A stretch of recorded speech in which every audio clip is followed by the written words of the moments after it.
Saudara-saudara terkasih, kalau saya ditanya siapa yang paling setia menemani perjalanan hidup dan panggilan saya sebagai imam? Ya, salah satu jawabannya adalah Bunda Maria.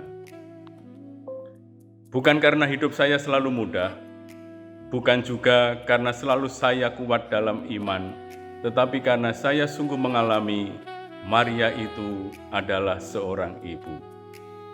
Seorang ibu yang diam-diam menjaga, menguatkan, dan berkali-kali mengembalikan saya pada Tuhan. Saya masih ingat waktu kecil, ayah dan ibu sering mengajak kami berdoa rosario bersama. Mungkin dulu sebagai anak kecil, kadang terasa panjang, kadang juga mengantuk, kadang belum sungguh mengerti. Tetapi sekarang saya sadar, di ruang keluarga yang sederhana itu, di antara doa salam Maria yang diulang-ulang, Tuhan sedang menanam benih panggilan dalam hati saya. Rosario bukan sekedar doa batin. Rosario menjadi tempat pertama saya belajar percaya akan Tuhan. Sejak kecil saya merasa Bunda Maria selalu menjaga dan melindungi saya. Bukan dengan cara yang luar biasa atau spektakuler, tetapi seperti seorang ibu yang diam-diam memperhatikan anaknya.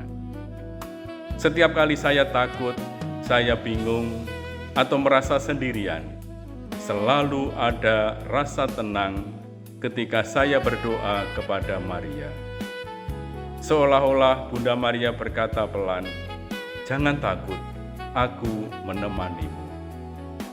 Saya masih ingat setiap kali pulang liburan dari seminari, para tetangga sering berkata kepada saya, "Mbok De, doakan ya, semoga sekolahnya sukses."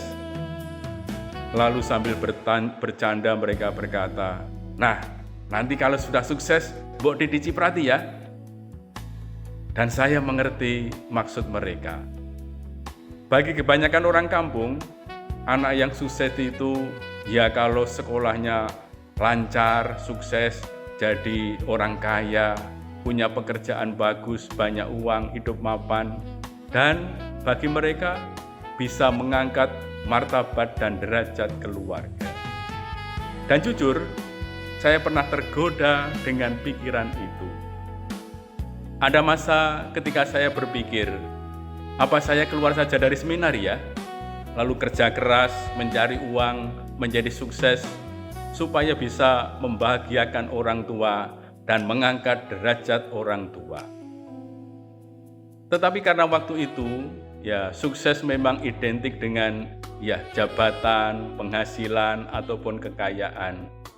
Dan sebagai anak, saya juga ingin membuat orang tua bangga.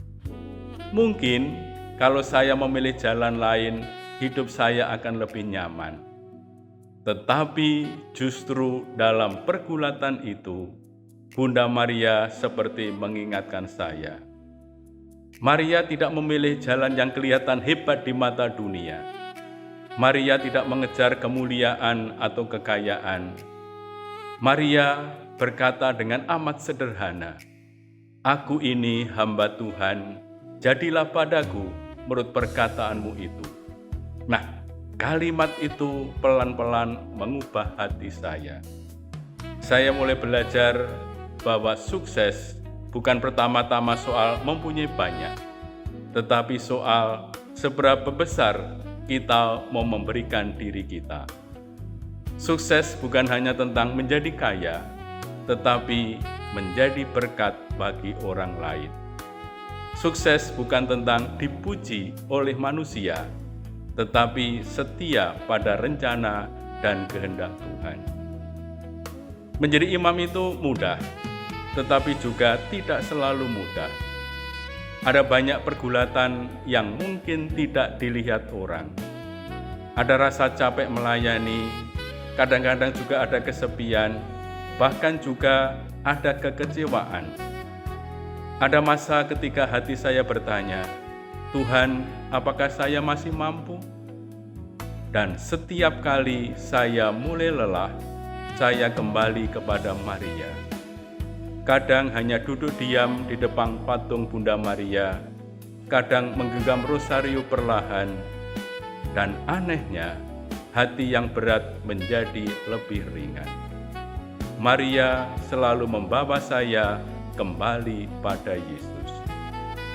Mungkin hari ini teman-teman yang sedang bingung menentukan arah hidup, dunia sering bertanya, kalau ingin berarti harus menjadi kaya, harus terkenal, harus berhasil menurut ukuran manusia. Tetapi Maria mengajarkan sesuatu yang sangat berbeda. Hidup yang paling berarti adalah hidup yang diberikan, hidup yang dibagikan. Kalau hari ini kita lelah, kita takut, atau kehilangan arah, ayo datang kepada Bunda Maria. Tidak perlu doa yang rumit-rumit, cukup berkata, Bunda Maria, temani aku. Karena ia seorang ibu, tidak pernah bosan mendengarkan anak-anaknya.